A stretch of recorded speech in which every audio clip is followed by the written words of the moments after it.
301 ওপৰত কৃষকক বীজ যোগান সম্পৰ্কে আলোচনা কৰাৰ বাবে অধ্যক্ষ ডাঙৰীয়াই সুযোগ দিছিল আৰু সেই কৃষকৰ বীজ যোগান সম্পৰ্কে বিভাগীয় মন্ত্ৰী ডাঙৰীয়াৰ আগত বা পবিত্ৰ বিধানসভাত ৰাজ্য চৰকাৰৰ আগত কিছু কথা মই উল্লেখ কৰিছিলোঁ।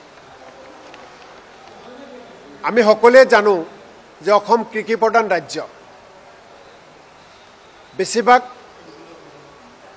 মানুহেই কৃষি কৰ্মৰ লগত জড়িত হৈ নিজৰ জীৱন নিজৰ পৰিয়াল পোহপাল কৰে আৰু সেই কৃষকসকলৰ ওচৰত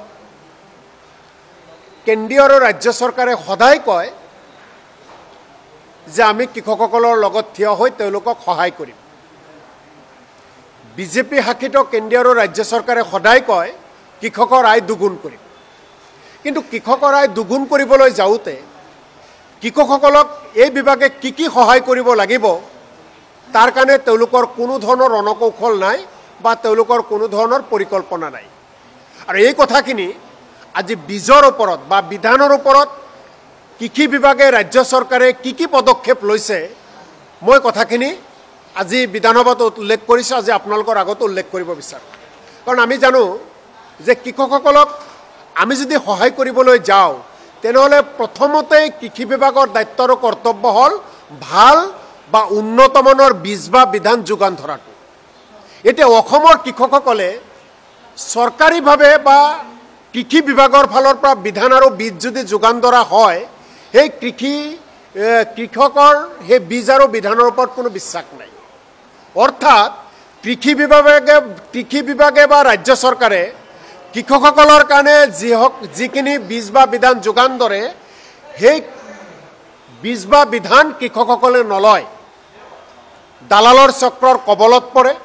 উপযুক্ত যিসকল আচল খেতিয়ক তেওঁলোকে নাপায় আৰু যিকেইজন আচল খেতিয়কে এই বীজ বা বিধান পায় তেখেতসকলে ব্যৱহাৰ নকৰে।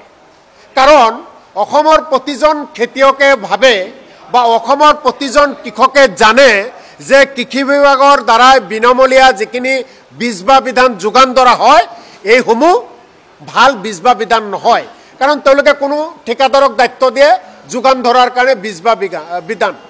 আৰু সেই ঠিকাদাৰে কম টকাৰ অউন্নত মানৰ কোনো ধৰণৰ পৰীক্ষা নিৰীক্ষা নকৰাকৈ বীজ বা বিধান যোগান ধৰে, যাৰ কাৰণে আজিৰ তাৰিখত স্পষ্টভাৱে প্ৰতিজন কৃষকে জানে যে আমি খেতি কৰিম কিন্তু চৰকাৰী বিধান বা বীজ আমি লৈ খেতি নকৰোঁ। আৰু তাৰ কাৰণে প্ৰতিজন কৃষকে বীজ ভাণ্ডাৰৰ ওচৰত গৈ বীজ ভাণ্ডাৰৰ দোকানত গৈ তেওঁলোকে বিধান বা বীজসমূহ ক্ৰয় কৰে আৰু গোটেই বীজ আৰু বিধানসমূহ ক্ৰয় কৰাত তেওঁলোকে যি ধৰণে মূল্য দিব লগা হয় কৃষি বিভাগে আজিৰ তাৰিখত নীৰৱ চকু মুদি আছে যে অসমৰ কৃষকসকলে বেছি দাম দি আজি বীজ বা বিধান কিনিব লগা হৈছে। যোৱা বৰ্ষৰ কথাবিলাক যদি আমি উল্লেখ কৰোঁ, মাত্ৰ আপোনালোকক কেইটামান উদাহৰণ মই দিওঁ। যোৱাবাৰ বেঙেনা 10 গ্ৰাম বিধানৰ মূল্য আছিল 150 টকা আৰু এইবাৰ 10 গ্ৰাম বেঙেনা বিধানৰ মূল্য হৈছে 300 টকা।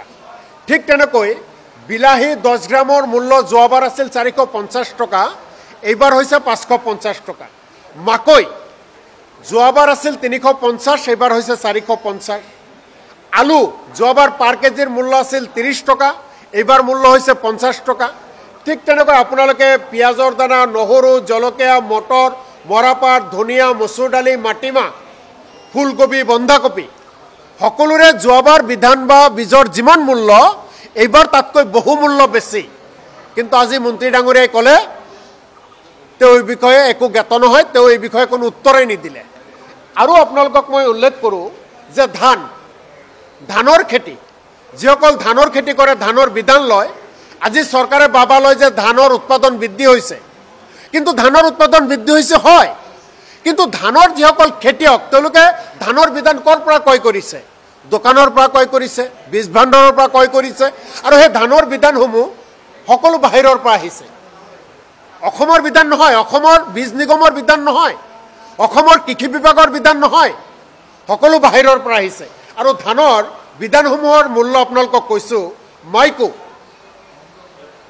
বিধানৰ নাম মাইকো যোৱাবাৰ আছিল 350 টকা, এইবাৰ দাম হৈছে 650 টকা। দাবাং 1 কেজি, ধানৰ বিধানৰ নাম দাবাং 1 কেজি, যোৱাবাৰ মূল্য আছিল 320 টকা, এইবাৰ মূল্য হৈছে 650 টকা।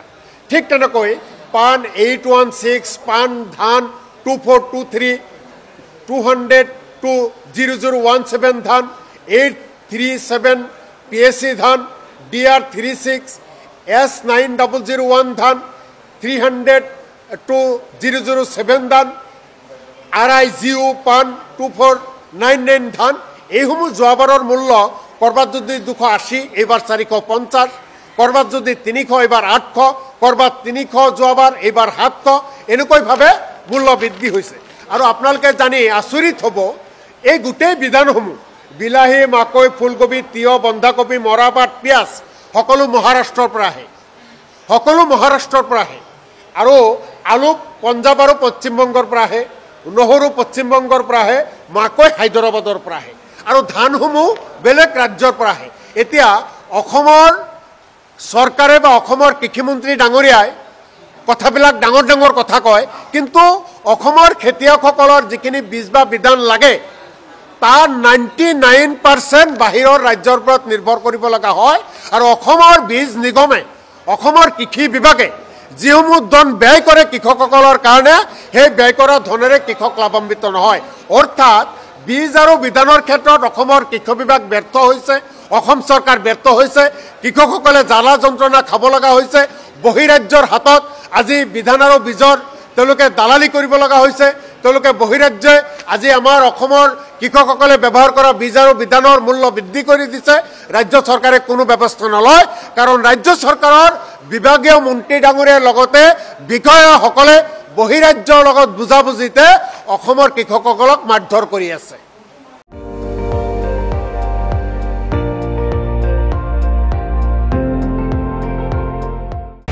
আপুনি চাই আছে ND24, সৰ্বশ্ৰেষ্ঠ নহয় সৰ্বোত্তমৰ দৌৰা।